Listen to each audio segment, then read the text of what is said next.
En prav lep pozdrav danes iz Bohinja. Tu za mano že lahko vidite mojo familijo. Šli smo za ta vikend kao smučati.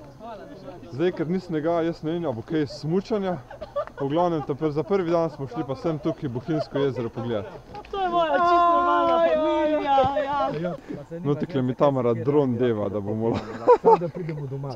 Da bom lahko naredil posnetek. Familija, sodelujte malo, ne pa tule kar neki vsi ene zajbanke. Dajmo zdaj malo resnosti.